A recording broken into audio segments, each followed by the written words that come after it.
خوتي السلام عليكم. بعد الملحمه الكرويه ديال المنتخب المغربي ضد هولندا واللي سالات بتاهل المغرب على حساب الطواحين، اجيو نشوفوا اش قال الاعلام العربي على هذا التاهل الرائع والمستحق. بشق آخر يعني هل نقدر نقولوا أن القصة اللي قاعد يكتب فيها المنتخب المغربي تجاوزت كونها إنجاز، بل تسللت في قلوب العرب؟ تقول لي علاش؟ راهو أمس الصورة غريبة وعجيبة. أكبر ميادين العاصمة طرابلس وبنغازي للصباح وشاشات كبيرة. صح. تونس صح. أنا نعرف الشعب التونسي عند أوقات النوم مهمة نظرا لالتزاماتهم في العمل. مش معقولة للصباح الشعب التونسي المقاهي مفتوح. صح. نقول لك حاجة كابتن طارق، أنا ممكن في مباريات المنتخب التونسي في بعض المقاهي ما شفتها زي ما شفتها في مباراة المغرب أمس حقيقة. يعني شوف، المنتخب المغربي البارحة كان في ليلة مغاربية عربية بامتياز حقيقة، وكانت في ليلة من ليالي الفخر والمتعة والسعادة والفرحة بالقيمة الفنية المتميزة جدا للمنتخب المغربي. ماناش نحكيو على منتخب الصدفة، ماناش نحكيو على منتخب التكتل الدفاعي، ماناش نحكيو على منتخب ردة الفعل، ماناش نحكيو على منتخب متقوقع ينتظر في المنتخب الهولندي اللي يسيطر بالطول والعرض. لا، العكس كان صحيح. اولا واهم شيء بالنسبه للمنتخب المغربي انه الاستمراريه الموندياليه. ماكش تحكي على استمراريه اقليميه او عربيه، تحكي على استمراريه موندياليه مهمه جدا، خاصه وانه نهايه 25-26 لم تكن بتلك السعاده على المستوى المسابقه الافريقيه، عدم الحصول على التتويج الافريقي على الميدان، ثم بعد ذلك تغيير المدرب، انك تجيب محمد وهبي.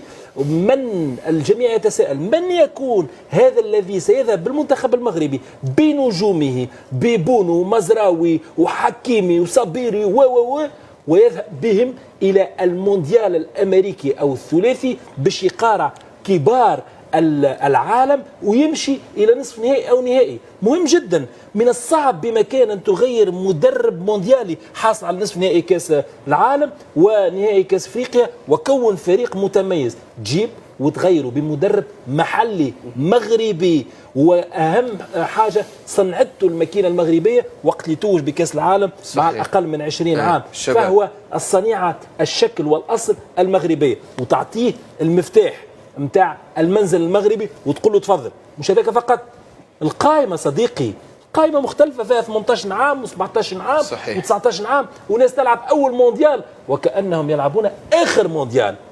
ايوب العيدودي اعتقد بوعدي كانه في نهايه مشوار كروي، مش في بدايه مشوار كروي. 2008 يملك من الحضور. المهم خوتنا التونسيين مكبرين بينا وديما متفائلين بينا، خليكم معنا نشوفوا. والخبرة شيء كبير جدا، شيء كبير جدا. نحكيو على المزراوي، لكن المزراوي اعتقد 26 عام او 27 عام، ماهوش في الثلاثينات راهو، وبالتالي تعطيه المفتاح يختار لك قائمة جديدة. تخيل انت تطلع دياز وتدخل ياسين. يعني شوف، لا نعطيك راهو نقول لك حاجة، دياز مش اول خروج، المباراة الأولى راهو دياز خرج في 62 دقيقة لعب، راهو 62 دقيقة لعب. حاجة أخرى، المنتخب المغربي يمكن نحن نشوفوه بمراوي المغرب ونقول والله نجوم، لكن النجوم هذوما نتفرجوا فيهم كل ليلة ثلاثاء وأربعاء. صحيح. في الشامبيونز ليج المريول فقط يختلف، ولكنهم هما نجوم. صحيح. نحكيو على ناس متحصل على ألقاب أوروبية على مستوى عالي جدا، تلقاها اليوم موجودة في المنتخب المغربي. فكل هذا أعطى التأكيد، لأنه المهمة كانت صعبة علينا نعترف في أوقات النجاح، أنه المنتخب المغربي قبل المونديال كان في مهمة صعبة: إثبات الذات، دحض الشكوك، تأكيد محمد وهبي وفريقه، تأكيد الاختيار الصائب. فكان الحقيقة اختياره صائب في ليلة متميزة جدا على المستوى الكروي، بدعة وشيخة ومتعة وفرحة مغاربية عربية، وإن شاء الله موفقين. مباراة أعتقد اليوم خلاتك من جبالك بكل اللهجات، شايش وشايخ وفرحان ومبسوط وسعيد بجميع لغات شمال أفريقيا ولهجاتهم. أعتقد أن هذا المشهد ما هوش راهو مشهد انك انت تتجاوز دور. اعتقد اننا نشعر شعور كل مغربي، كل عربي، جميع الاصدقاء والدول الصديقه ما شافوش المغرب امس تاهل وعبر بقدر ما شافوا المغرب واقف وكأن بمستوى المنتخبات اللي لها باع في المونديال على غرار البرازيل، الارجنتين وايطاليا. الند بالند، وربما كانت السياده داخل الملعب كلها مغربيه. ولا شك انه مشهد مبهر يعني بكل ما تحمل الكلمه من معنى. انه مباراه، انا قلتها امس، قلت معركه مونتيري، وكانت فعلا يعني معركه داخل ارضيه الملعب. مباراه فيها الدماء، فيها الصلابه، فيها الثنائيات، فيها كل ما تريد في كرة القدم. هذه أفضل مباراة حتى الآن منذ انطلاقة المونديال إلى اليوم. هذه أفضل مباراة أدخلتنا فعلا في أجواء المونديال.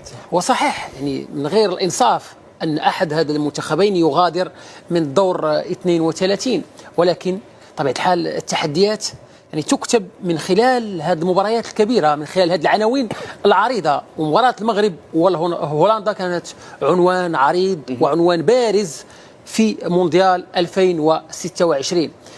الجانب المبهر أيضا أن المغرب واجه هولندا، واجه منتخب هولندي وسيد الكرة الشاملة، سيد الاستحواذ، سيد البناء، لكن تابعنا الآية معكوسة تماما. استحواذ المنتخب المغربي وصل إلى 70% يعني في المباراة. في الأشواط الإضافية وصل إلى رقم مذهل جدا، 90% نسبة الاستحواذ بالنسبة للمنتخب المغربي. ولم يكن استحواذا سلبيا، استحواذ فيه الكثير من الفرص، 5 فرص حقيقية للتسجيل للمنتخب المغربي. فبالتالي نحن إزاء تحول عميق جدا، إزاء هوية وأسلوب لعب للمنتخب المغربي فرضه على المنتخب الهولندي. راهو احنا كنا نناقشوا في مونديال قطر وحتى بداية هذا المونديال على منتخب متميز يقارع الكبار. راهو التحول اللي صار امس تحول نشوف فيه استراتيجي حقيقة.